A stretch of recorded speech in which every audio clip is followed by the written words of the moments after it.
This week, we have a treat from the franchising community, Matt Ross, who over the last 20 years has built two of the most innovative consumer education brands in the world.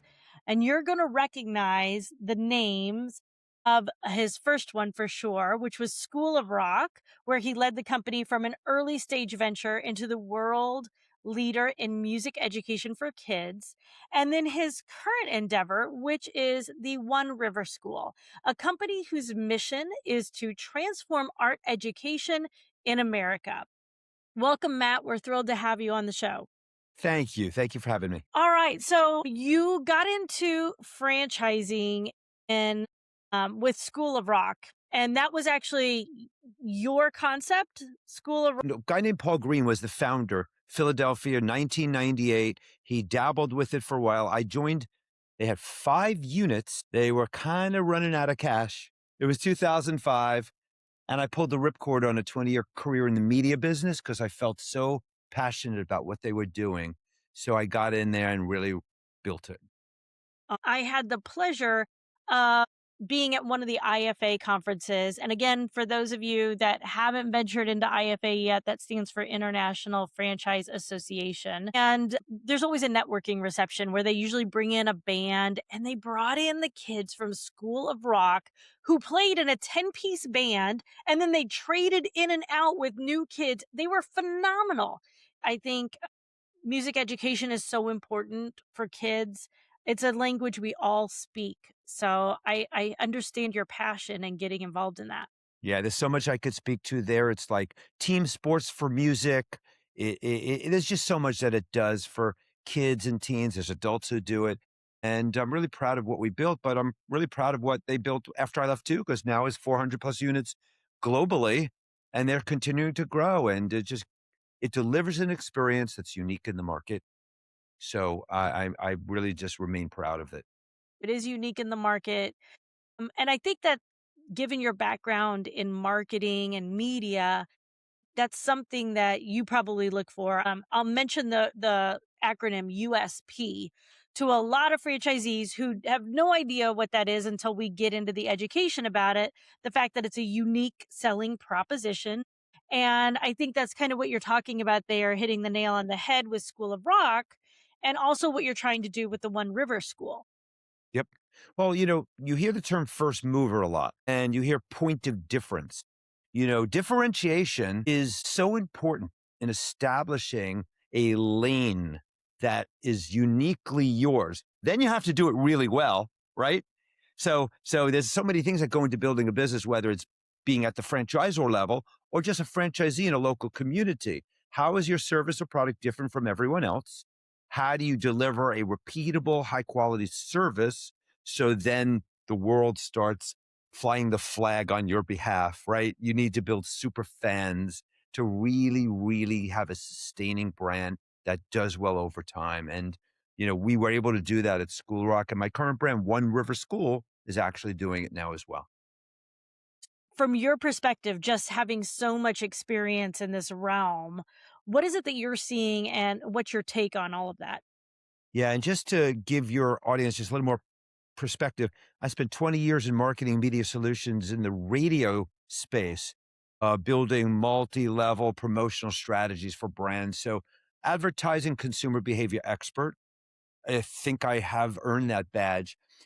Where I see it right now is I don't think we truly understand yet what the AI influence will be relative to the algorithms online, how Google search queries are managed and how they change and how your performance marketing changes. So I think time will tell.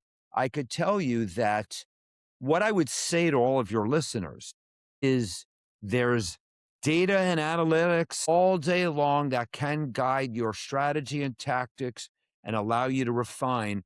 But what's happening right now is with AI is there's a whole nother, as I would call it, dashboard that can be built relative to how will AI also influence what used to be just basic performance marketing, and how do you use it to maybe test different variables. So I'll give you an example. At One River School, we teach art and digital design and digital media. So when we put our pay-per-click advertising online, the question is what images should we show?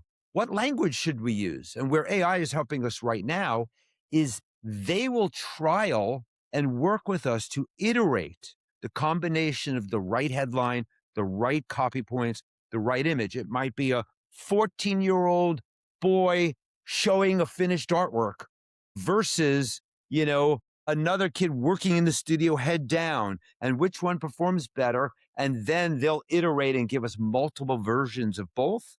So I think there's going to be over the next 3 years a revolution in how AI will help performance marketing, pay-per-click marketing to continue to refine the efficiency, the cost effectiveness of acquiring customers through pay-per-click advertising. That's how I see it.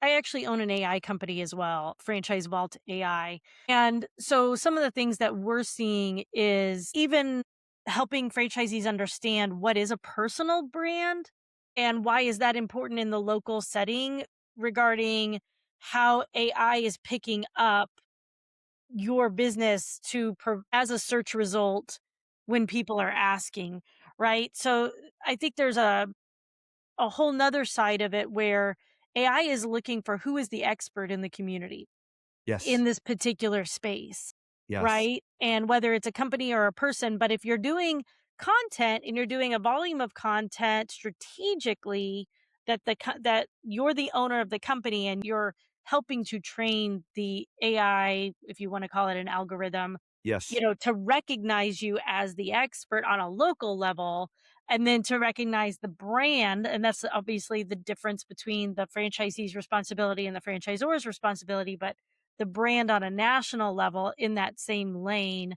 And then I think right now there's such a potential that hasn't existed quite to this degree before where those things can feed on each other.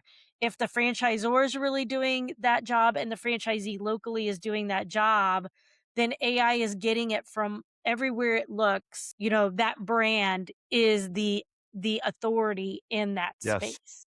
I completely agree with you. Yeah. Well, something else we had talked about was just the consumer side of things and really being able to anticipate consumer behavior, which really is human behavior. What we always try to talk about, I'm sure you'd agree, is how the audience values what we are providing, right? Where did they place a value on it? And once we understand that, then we can talk about that more in our messaging and connect those dots faster to shrink those sales cycles. What are some of the practices you put in place given your background to really help your brand have that strategic marketing advantage that maybe other brands that don't have the background you do might be missing?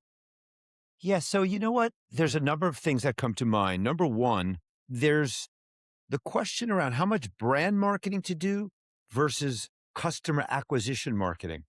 And it's different. If you go back classically and you go back in time, when people advertised on television, it was to establish a brand position in the market, to build a general awareness. And then what did we use? We used the yellow pages and we used the white page to actually get people Well, to find our phone number and buy, right? Nowadays, when people are advertising online and they're looking for clicks and they're looking for inquiries and they're looking for people to come to their website and maybe fill out a form and enroll, you know, sometimes we get stuck so much in what I would call the transactional component, which is about an offer, a price, a sale, and it's, et cetera, et cetera. And we forget that we also need to build this sort of pillar. The position is we've got the best pizza anywhere in the world. And if you're a pizza restaurant, right? Or in my case, we've built a business that is transforming lives through transformative art education. And that's different than saying, come here for our Memorial Day sale. So I think what people need to try and figure out is how much are they talking about their core promise, what they do to help humans, and why should people have an interest in their service and then supplement or complement that with what I'd call performance marketing that gets the clicks, that gets the engagements, that gets people to walk in the door, call, send an email form.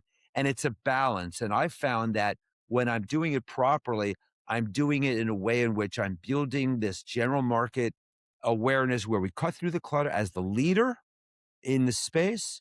And then I'm also getting people to knock on our door through our performance marketing. So I think it's both. And we forget to do the first one these days because we're so stuck in how many inquiries am I getting? How many calls am I getting? And I think the better you do the brand side, the more it feeds the tactical side.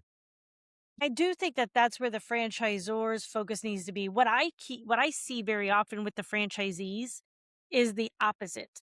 Yep. I see them continually at a local marketing level to invest in things that are truly more brand awareness focused.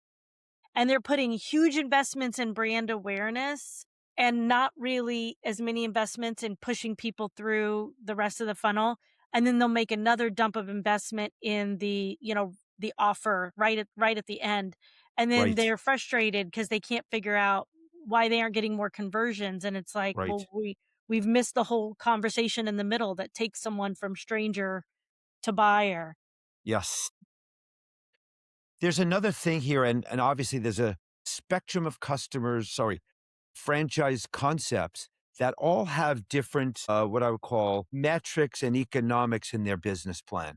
So some are repeat business, repeat customers, where if you get a customer to try you, like a gym, for Right. instance, what you want to do is then retain them for 3 years. So you have a lifetime customer value metric. I'm not sure how much you talk about that on your show, but like if someone signs up and spends $25 for the first month, my job now is to make sure they stay for 5 years or whatever that is at an average of $50 a month. And I'm going to wind up having thousands of dollars for that, that offsets that acquisition cost. So do your listeners, do they think through the lens of lifetime customer value? What is the cost to acquire that customer? And what is the multiple? So the multiple is the lifetime customer value divided by the cost. And inevitably, if there's multiple is north of some number, they should spend more and more and more. And what I think a lot of people unfortunately don't do is spend enough money in advertising and marketing. Let me give you an example here. When I was building School of Rock, we had this great concept. The typical customer, let's say, spends $300 a month. Do that math, that's $3,600 a year. And the margins were really good. So, and they might spend 5 years with us, but our typical franchisees didn't spend enough money because they were looking at that current month's cash flow, that next month's cash flow. Typically a little more anxious about the near-term expenses as opposed to building the platform over a 36-month window. So I think when you're investing in advertising and marketing, you're really trying to say, where do I want to be 18 to 24 months from now? And what sustaining, ongoing investment do I need to make sure that I get enough inquiries, tire kickers, trials, and then it's on me to build a great experience. I'm not sure if that exactly answers your question, but I just don't think people invest enough as a percentage of revenue. Teaching them how to understand these values, how to not be afraid to look at them. So many of our franchisees are really terrified to look at their numbers because they're fearful it's going to tell them they're failing. So that is one of the things that we go over is lifetime value. And one of the things I like to tell people is you have to spend money, you have to invest in your business based upon the income you want, not based upon the income you have. Exactly.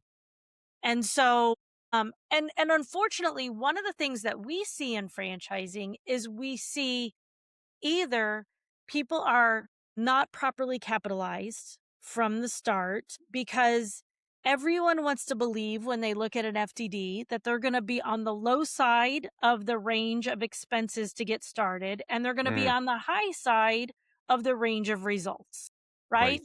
Especially as entrepreneurs, we have a lot of optimists, right? Yep. Dreamers. Yep.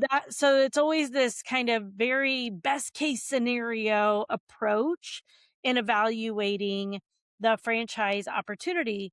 And so many times people don't come in quite capitalized the right way because they don't know, they haven't gotten to peek behind the curtain yet. And they don't really understand how they're going to spend the capital that they have in order to get the results that they want. As franchisors, we give people very limited information Yes. before signing the franchise agreement. They don't get to see the operations manual. So they don't necessarily understand the day-to-day decisions they're going to have to make in regard to those investments until they get into the brand. But another thing we see is that when they start making those day-to-day decisions, they are operating using their capital the same way that they would on in their personal expenses, meaning they have this subconscious belief that once they spend money, that money gets deducted from their pool of capital and it's gone. Just like when you get a paycheck and you pay Right. your mortgage, that money's gone, right? It's not there to spend again. And Right. in business, we have to help people understand. If you understand how to calculate lifetime value, then you can start to understand that when you spend that $300 in marketing today to get that customer, you're creating $3,600. Um, right. And so your investments in your business are actually creating revenue, not stealing from your bottom line like it feels when all you have to draw from is your experience with personal finance. So that's a big hurdle that we have to help franchisees get over. Yeah, so one of the things we did at One River School that I'm so proud of is we built a pay-per-click model that works unbelievably well. Of our 15 locations right now, 13 are company owned. We built the platform as an operator.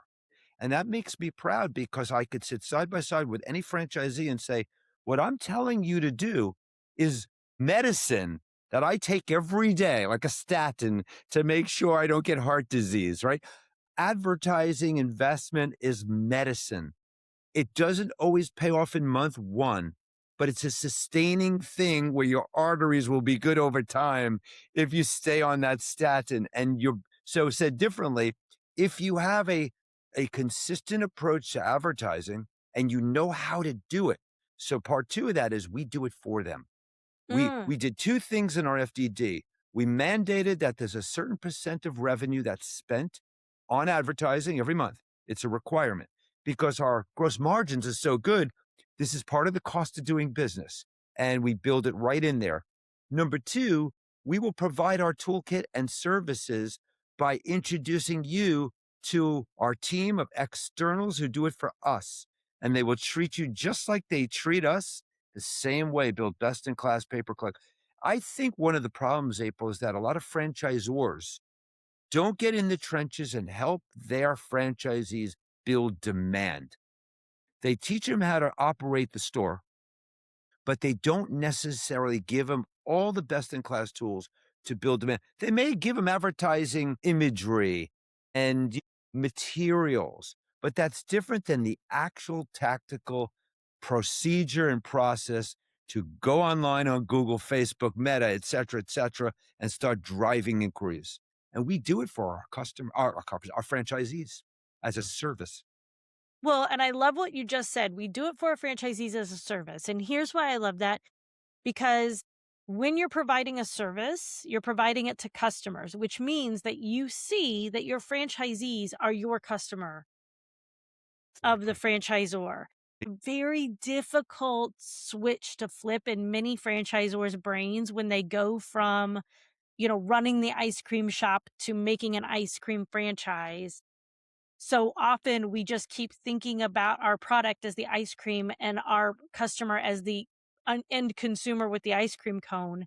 And we forget that, you're running a whole different business. Your customer's now the franchisee, and your product or service is training and support, including marketing exactly how to do it. How do they get that customer to buy the ice cream cone? I wrote a book recently called Grow or Fold, Transform Yourself in Midlife and Beyond. And I built a toolkit. I tell a little bit of my backstory in life. And at 50 years old, I had some really catastrophic challenges that I overcame. Went back and wrote this story after I got to a great place, reflected on my career, my personal life, and having found my purpose. But one of the really cool things that I found along the way is that I've always been a lifelong learner, April. It's been a strength of mine. It drives me so hard every day to be the best that I could be, to continue to sanity test what I don't know to improve my quality of life personally, professionally, the skill set that I need to continue to adapt. So, one of the things that I think I'd love to talk to your listeners about here is in what ways are they investing their time to learn how to be best in class marketer today? Are they taking classes? Are they really studying? Or do they have someone on their team who's doing it for them that they could supervise and literally that person could own that space for them? Because part of being a great leader also is building a great team around you that complements your skill set, right? So there's three areas of growth I wrote in my book. Pure growth is built on functional growth, emotional growth, and creative growth. Functional growth is just like what I was just talking about. Do I know how to do the things in life that will make me happy, healthy, and successful? Are you eating right? Are you exercising? But those are the things we talk about all day long. Do you understand the role of AI and how it's going to impact marketing in the next 3 years? Study it a little bit. It's in your Right. best interest, right? Emotional growth, we know that, and creative growth, I'm just the advocate for the importance of that. But so taking this full circle, if your people are listening and they own and operate small businesses and communities across the America or the world, what are they doing to improve their marketing toolkit? The knowledge on strategy and tactics to get better at it.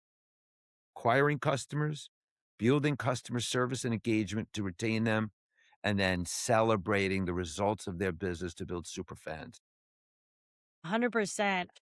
Really helping people understand how important slowing down to speed up is, slowing down and thinking through the strategy before we just start, acting and dumping money into tactics because we heard it worked for someone else. That's called experimenting, Yep. Yes. right? So when we act really strategically, marketing can produce predictable, consistent results for your business and give you the roadmap to invest in order to scale those results. And I also think that it's on us. There's a great saying that when an early mentor of mine's taught me, if it is to be, it's up to me. Running my small business, if I'm a franchisee, I've got this license. I've got this toolkit that I've been given. What am I doing every day? How am I showing up, not just through hard work, but being a great leader for my team, being great with my customers? And how am I improving my skill sets and knowledge base to do it better over time? That's on me. If I don't invest my time and effort, I'm a peak and crater because the world changes around us every day and it requires new training, different sensibility. I turned 65 this year. I'm still focusing on reading, learning, growing, and optimizing my knowledge base. And I think it's one of the key attributes of my success. I couldn't agree more. Your business can only grow as much as you grow. When you prioritize your personal and professional development, you're pulling your business along, right along with you, and it will continue to grow and grow and grow and grow. I also have respect, though, and I don't want to sound like a know it all. I know how hard it is being an individual operator in a franchise system. I know how people work really hard, and we've got the challenges of being busy at home and all sorts of things.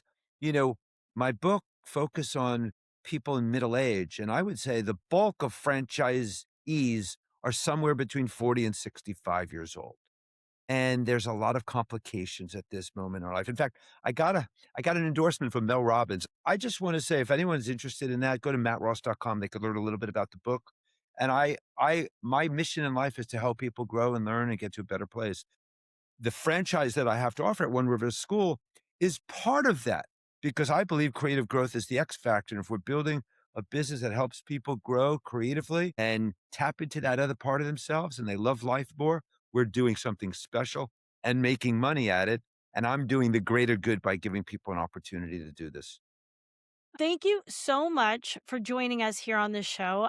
Thank you. Definitely check out Matt's book and, of course, learn more about his franchise concepts. It's been such a pleasure, and we look forward to seeing all that you continue to do, Matt.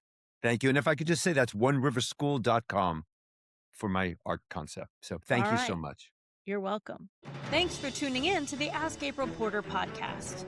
If you found value in today's episode, subscribe, leave a review, and share it with your fellow franchisees and small business owners. To access the resources I mentioned during this episode, check out our show notes.